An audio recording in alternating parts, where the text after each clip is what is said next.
The global landscape is increasingly concerning for many public and private sector organizations, from ransomware to botnets to nation state attacks. Organization leaders are increasingly looking for ways to quantify their cyber risks. I'm Wyatt Cash with Scoop News Group, and we're excited to be here today talking to Derek Manky, Chief Security Insights and Global Threat Alliances at Fortinet's FortiGuard Labs. Derek, thank you so much for joining us today. Thanks, Wyatt. It's great to be here. So, Derek, let me start by kind of setting the stage. I know Fortinet's FortiGuard Labs has released a new report on the global threat landscape. What trends are you seeing develop which are impactful for public and private sector organizations? Yeah, sure. So three takeaways from this report. Number one, ransomware. This has continued to evolve. In our last report for the second half of 2020, we saw over a 7-fold increase in terms of attack activity for ransomware. We have it well charted out in this report. Following that, it has continued to build, unfortunately. It hasn't subsided. It's just been actually increasing month to month. So if we look at year over year in terms of activity for ransomware, we're seeing over a 10.7-fold increase. So it's over 1,000% of activity that just associated to ransomware. So that's something that is concerning, to say the least. The second point is the work from home environment. It's been well over a year into this now, and we're absolutely seeing targets, particularly web-borne threats. So traditionally, we see a lot of email-based threats. That's still there. It still exists, but because of these new environments, there's a lot more traffic going out to what we call watering hole sites, like regular sites that end users will visit, but as well as just new ones that they stumble across. And what we're seeing is a lot of attacks that are employing the fear of people, right? So they're getting scare tactics back in, impersonating things like IT departments, human resources, as an example, through these websites, trying to deliver malware into systems. And so it's a new vehicle that we're seeing in terms of social engineering lures. The third takeaway from that is good news in terms of public and private sector collaboration. We've been heavily involved in this, not just us, of course, but the way that we work with law enforcement, the way that we work with policymakers and try to fight specifically the world of cybercrime. There were a handful, usually we'll only see one of these, but a handful of takedown. So actually operations going after cyber criminals, botnets, ransomware as well. And in my eyes, that's been a success. TrickBot is a good example. It's something that was taken offline in Q4 last year. We saw it in this report. It came back online in Q2, but it's weaker. It took a long time to come back. And by exposing the tactics and working on these public and private sector collaborations, we're actually seeing progress in the fight of cybercrime. What do the findings indicate about the state of ransomware attacks today and the increased use of this threat attack vector? Yeah, it's a great question. So we're seeing ransomware cast a wider net now. They're diversifying more in terms of the verticals that they're hitting. They're going after higher profile targets as well.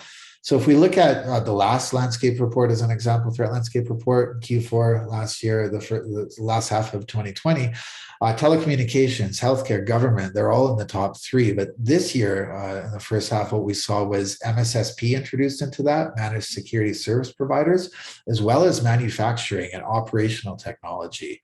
And so these are new targets. And as you can imagine, especially within the OT environment, the risk is much higher. So we're seeing why a higher level of risk now introduced because of these targets that ransomware is going after. And they're high profile targets. So it's gone from volumetric attacks to more concentrated attacks that we're seeing. And that's the trend.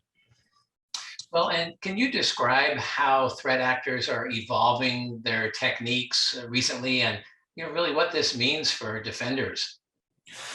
Yeah, so the threat actors, unfortunately, because of the rise of ransomware, they're becoming deeper funded. They have deeper pockets, and they're more stakeholders within their malicious organizations. And so that's a trend that we've seen across the boards. There's new, effectively, business units that are popping up within these organizations. So it's not just the infrastructure providers and launching the attacks.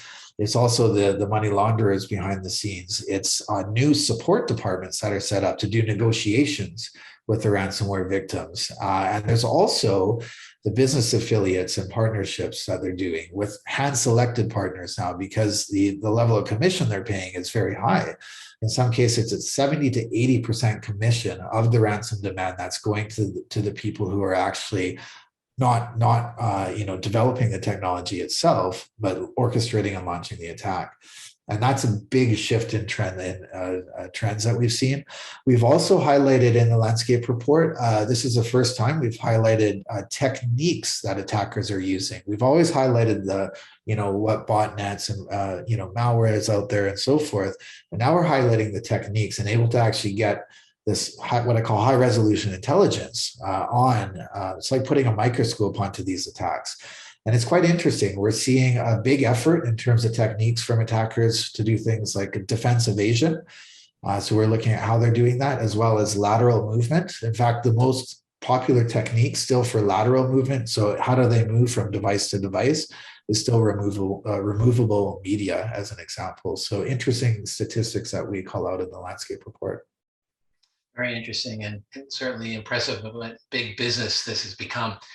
Lastly, Derek, what can organizations really do to mitigate against these attack trends and the more sophisticated nature as they continue to evolve? Yeah, it's a great question. So first of all, I always say don't be intimidated by this. Cybercrime and all these attacks we talk about, it can be overwhelming. So first of all, first and foremost, employing prevention, security technology, such as a fabric machine, and leveraging machine learning, artificial intelligence, threat intelligence goes a long way to prevent. Especially in the case of ransomware, things like cyber hygiene and patch management, raising the level of education, running drills and cyber exercises. There's a lot of services out there for that. It's very important. But at the same time, having proactive planning is important, right?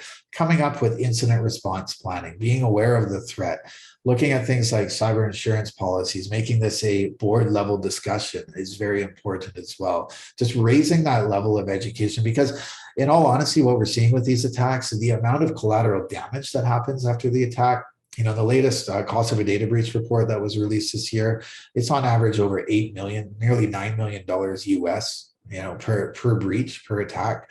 If you look at the level of investment upfront for security, by comparison, it can be much less to prevent those damages. The other thing I'll say on that, Wyatt, is that everybody has their role in this ecosystem. I've talked about our role as a vendor, right? We work obviously to protect. We work on the private and public sector collaboration, but to the end users and the organizations, right? They can also fight cybercrime. If they make the level of education that much higher, their employees and their organization base won't be falling prey to these social engineering attacks, these scams and fraud that happen from the adversaries. And that actually helps also to fight cybercrime. So it's important to know that everybody can actually have their play in this.